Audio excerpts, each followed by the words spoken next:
Hey, author, want to get your latest title published as an audiobook on Audible, Amazon, and iTunes? You can do it. Just reach out to podcastandradio.com.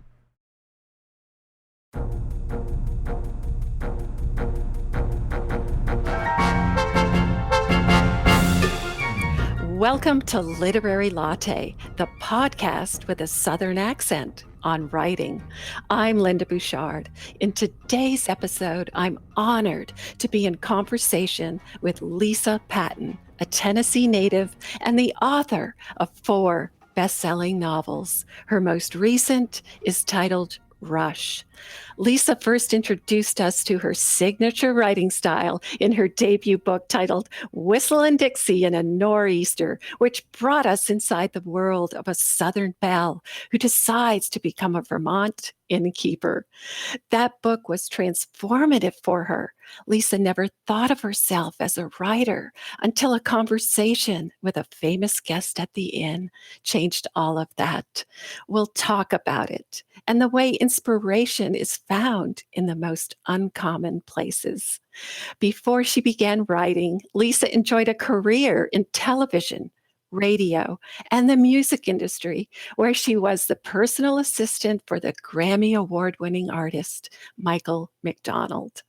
Lisa is currently on tour promoting her new novel, Rush, published by St. Martin's Press, and it's the focus of our conversation today.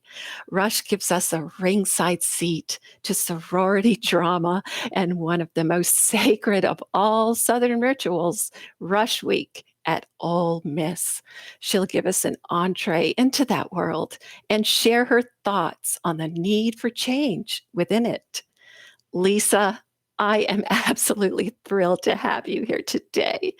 Linda Bouchard, I think the honor is all mine. And as I listen to your beautiful voice, I have to ask you a question. Are you an actor? um, well, no. Well, you sound so theatrical and beautiful. So thank you for your beautiful introduction of me. Oh, well, you're too kind. You're too kind. I appreciate that. But this is about you. This is all about you. And I'm not sure where to begin because there is so much that interests me about you and your writing journey, Lisa, because it's just so uncommon. But I think it's a teaching tool for other writers who are listening. So let's just begin and get right to it. So take me into your path to writing and the way that your time as a Vermont innkeeper really changed your life. Okay, well, I always loved the writing portions of my jobs before I became a novelist. In television, I wrote news promos and I wrote station promos. In radio, I wrote character voice bits and bios and press releases. And same thing when I worked for Michael McDonald. I wrote a lot of album copy and things like that. But I had never thought of myself as a novelist. Of course, I read, and because of that, I think this is true for all of us. Plot structure, characterization is lying dormant inside because of all the novels that we've read. So when it came time to consider this kind of parlaying that and more journalistic writing into novel writing, those things helped me, those dormant attributes I was just saying. But yes, I was a Vermont innkeeper, and the whole idea of that, fish out of water in a foreign land. I mean, I was no different than Dorothy on The Wizard of Oz. I mean, honestly, I was in my own Oz. So, what greater way to start as a novelist than pulling from your own past and life, and as they say, writing what you know. Right, absolutely. And tell us the way that guest that spoke to you one night at dinner encouraged you and launched you on your writing career. Well, he did. So not only was I an innkeeper, there was a restaurant attached to the inn. And on one particular New Year's Eve, I had my dog die in the middle of the dinner. And for me, as a Southerner, I had no idea you couldn't bury people up north in the wintertime. So I was told she would have to lie on a garden shed shelf until the thaw, as the Vermonters called it. So I was horrified that I couldn't bury my little precious dog, 15-year-old senior citizen dog. Anyway, she died. The guests in the inn stole space heaters, plugged it, overloaded the circuits, blew all the circuits in the inn, and then at midnight, I learned when um, a guest called and told me they were looking for directions to my inn. I thought they meant for the restaurant, but she told me no, that they had reservations to stay at the inn, and in fact, I had overbooked the inn and had to make room for her at midnight. And all this had happened all in one day. So when I recounted this night to my guest, who is Treat Williams, the actor who was in Mm, Hair, he was the star of Hair. I was yeah. recounting that night to him, and he said, "Have you ever thought about writing a novel?" I said, "No." And he said, "Well, you need to." And it was then that I said, "Gosh, you're exactly Mhm. right." So that's kind of how it started. And he was right. And sometimes, don't you think it takes somebody else kind of outside of our own realm to make us realize, like, wow, this is possible? I do. And he did that for me. And so I have to say, did Michael McDonald. Hmm. Because when he was moving back to California, he asked me what I ever did with that book. And I said, safely in my drawer. He said, no, I want to read it. And I said, Hmm. uh-uh, uh-uh. And anyway, I agreed. And he was such an encourager. And as a friend and creative person, I trusted him. So I thought, well, maybe I should go for this. So I did. But you're right, Linda. It Absolutely. takes Hmm. encouragement and people pointing out things oftentimes that we can't see for ourselves. Right, because we're too close to it. Yes. Yes, Oh, right, and definitely. you and your journey was probably kind of the opposite of mine because I'm a native Vermonter, and I That's got right, Linda. and Oh my goodness. and I came south as quickly as I could, but you took the other tract, Oh my and goodness. what I mean, the fact that you actually chose to go to Vermont and deal with those winters is amazing to me. Well, I was crazy, Linda. I was young and dumb and crazy, and I would try anything. In fact, when I landed, I remember unpacking and putting all my boxes, moving boxes in the attic, storing them, going, might need these again. And it's funny you say that because there's a line in that book that says, there's a choice, you Eskimos. You don't have to freeze your fannies off. So Mm. anyway, that's so cute that you're from there. I love it. But your time there, was the groundwork for your writing career, and that's the takeaway from it, It and is. because if you don't take chances, you stay safe. I think playing it safe is the riskiest thing you can do. I love that So you said that, Linda. You're right, because I don't play it safe. I never have. So therefore, right. that's And probably it why I'm here. Yes, yeah, and it's just lovely because the detour became the main road. it did. So, Yeah. yes. So let's talk about a little bit about your new book, Rush. It is Southern to the core. And of course, you were baptized in sweet tea. I would. so, I would. so take us into that sorority world where you got the inspiration for the novel. And from having read it, there's a great deal of back and forth between the staff and the students, and your point of view changes. So take us into all of that, especially the sorority world. Okay, let me do that. You said it's one of the most sacred of all Southern rituals. Uh, Rush at Ole Miss, University of Alabama is the same. Mississippi State, Auburn, University of Tennessee. It's a ritual that we hold near and dear here in the South. It's it's very well known and important. And since I'm a sorority girl from the University of Alabama, with a major publishing contract, I knew that I was qualified to write that book. Not everybody would be. I don't think it would be well received if someone from the North who was never in a sorority decided to write that book. I think it had to come from one of our own, if that makes sense to you. Mm. So when I was setting out to write it, I knew that it had a lot of drama, which as a novelist, I knew I needed that. But also, it had a lot of love and beauty to the sisterhood and to the sororities. And number one, I wanted to honor that institution and pay homage to a world that was so good to me, because some of my best friends today I made in the sorority house. But so you asked me what inspired me. I had gone back to my school, University of Alabama, for the ribbon cutting of my new sorority house. And that was a big deal because this was back in 2015. At Alabama, all the sorority houses have been torn down and new 40,000 square foot houses have taken their place. The reason for that is the population of the student body has just exploded due to the popularity of the football program, the winning team that we have. The Tide wins so often. So many people want to go to Alabama now.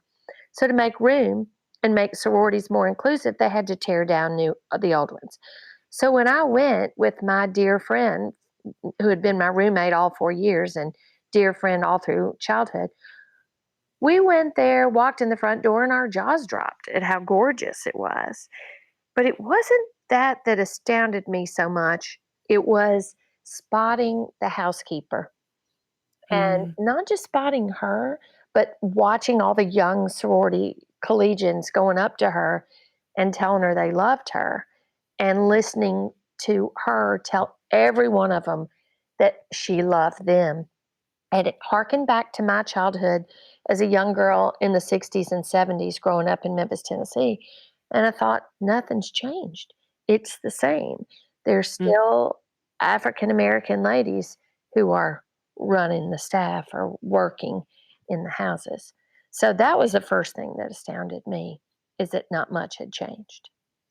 And Mm. then when I wanted to go up to her and meet her, because quite frankly, as the matriarch in my family now, I wanted to feel her maternal love, just like those young girls were. It's like, you're so sweet. I want to hear you. I want to know you. And when I introduced myself, I asked her if she liked working there, and she said she loved it. I asked her how long she'd been there, and she said 20 years.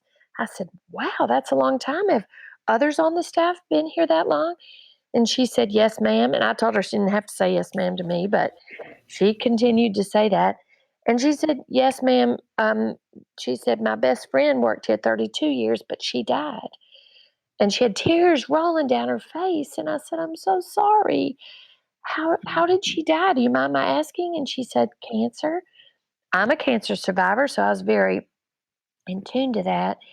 And Right. she took me by the hand down the long hall, took me to the composites lining the hall. And for those of your listeners who don't know what composites are, they're large pictures with small oval pictures of all the sorority members.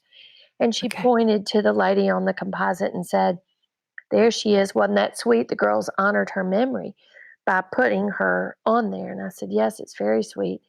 After a long conversation, I learned nobody on the staff had any benefits. And that broke my heart. Ah, right.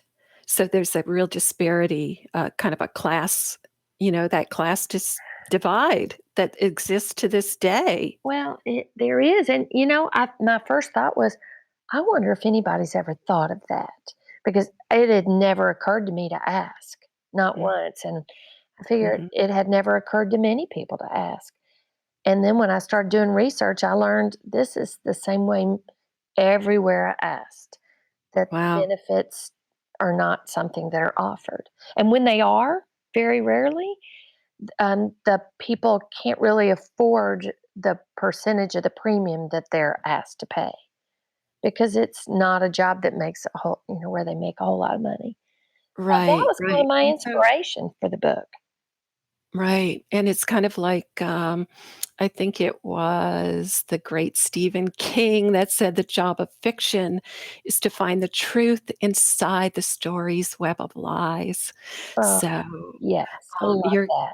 right. Oh, So love you certainly did that, and, well, your book has gotten such high praise from that. many other of your fellow best-selling authors, including Fannie Flagg. Yes, my sweet So Fanny. Yeah.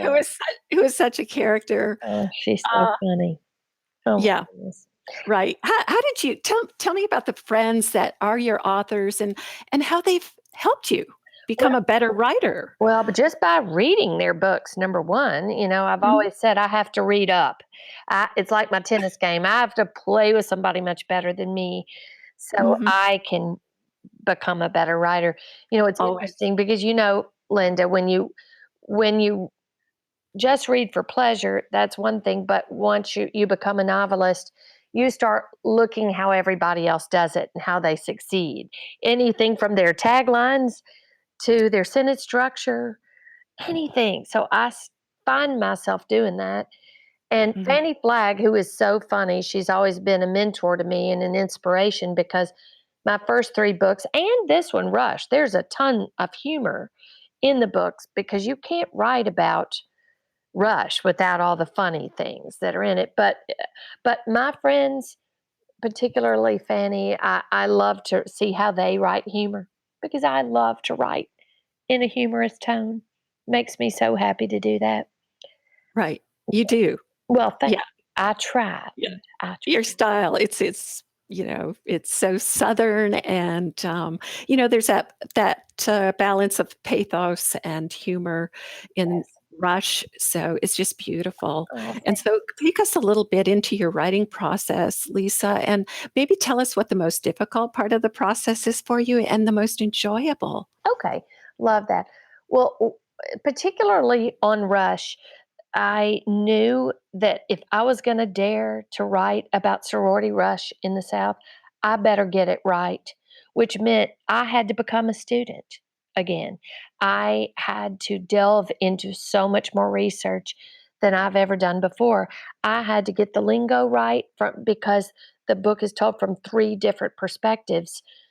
Miss Pearl, the housekeeper, Wilda, a mom, an Mhm. advisor, and Callie, a young girl, 18 years Yeah. old. So I had to get the new current lingo for young girls. I had to learn how Miss Pearl would talk. I had to learn a lot about her life. And I met a lady who was willing, a former housekeeper, who was willing to give me hours of her time. I had to get to know advisors in the sorority system and get to know how the system goes. I had to absolutely immerse myself in the world of sorority rush from everything from how recommendations are done to what life is like on campus. And then after I did tons of research that actually went on through the final edit, I was still texting my young girls and everybody about, did I get this right? Tell me, tell me, tell me. I Mhm, also mhm. kind of changed from a pantster to a plotter with this book. With the first three books, as they call a writer's either a fly by the seat of her pants or is a plotter. And this time I used both. I actually plotted out my story, outlining and made sure that I gave each character plenty of flaws and lots So do of you conflict.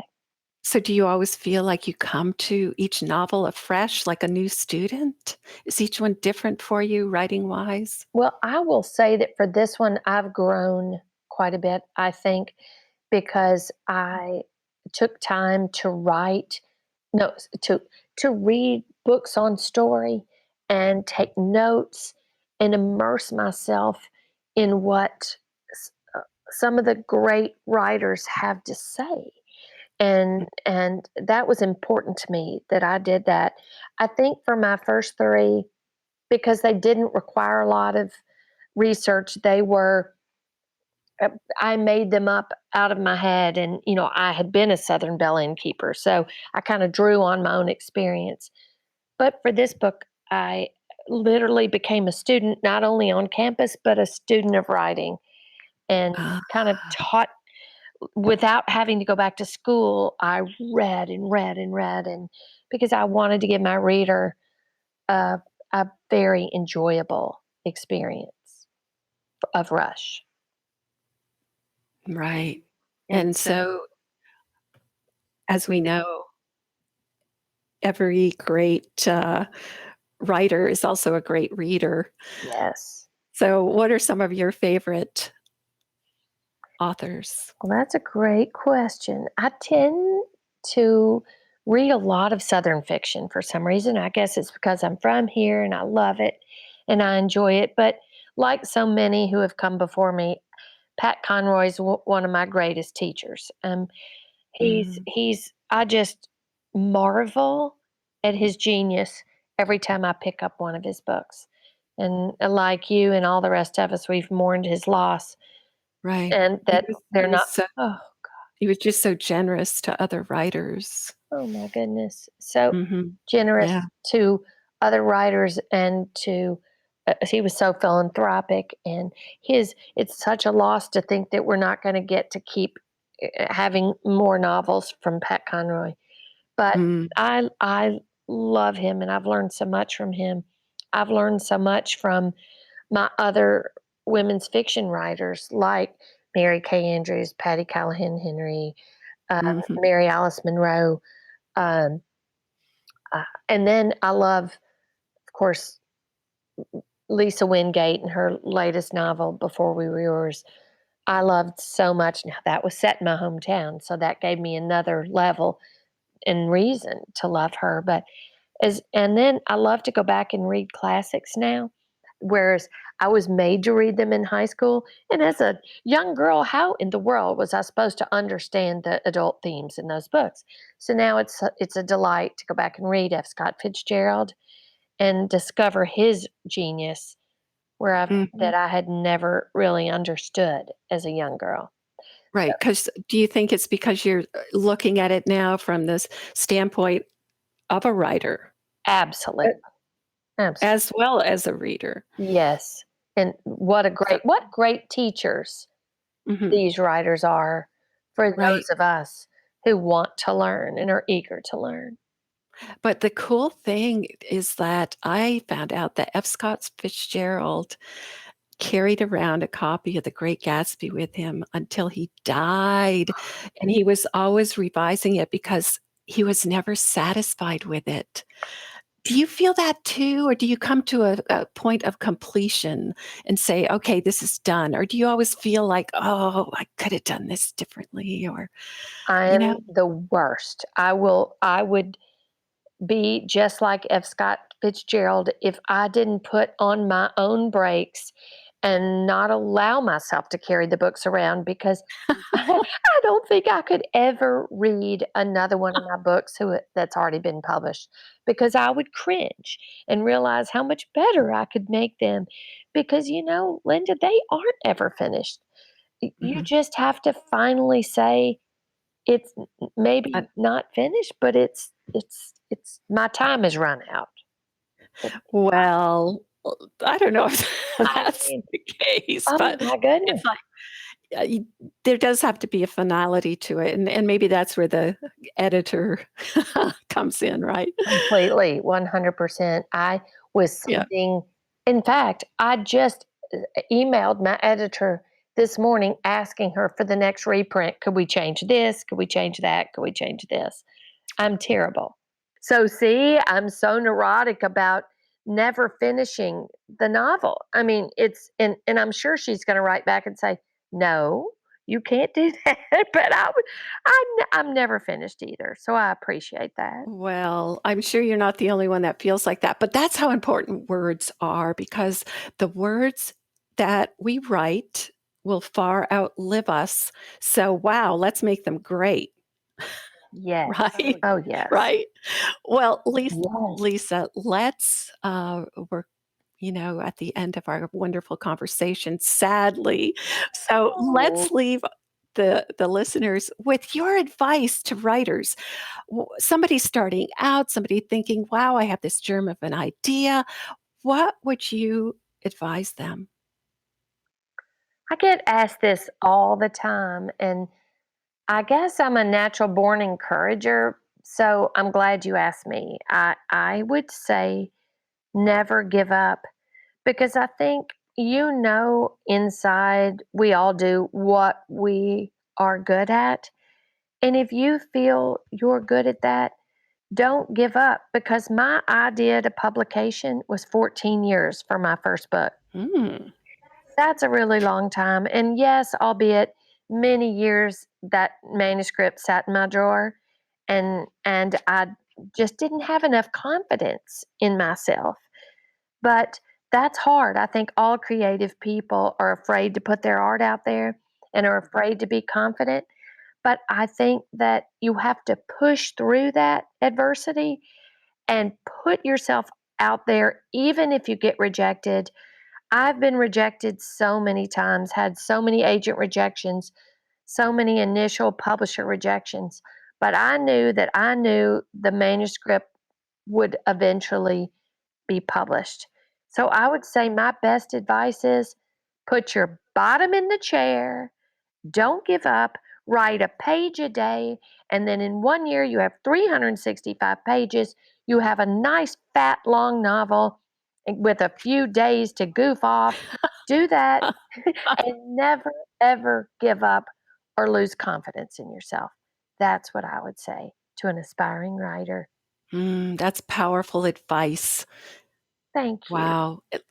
Folks, Lisa is currently on a promotional tour throughout the South, and she may be in your town next. To find out, just go to my website, bookingauthorsinc with a K.com, where I'll post more information about Lisa, along with a link to her speaking and book signing events. And you can get a copy of Rush online and at your favorite booksellers. Lisa, thank you so much for being my guest today. Wow, what a treat. Linda, really thank you for having me on your lovely show. I couldn't wait to talk to you, and I've been looking so forward to it. So thank you. The pleasure's all mine.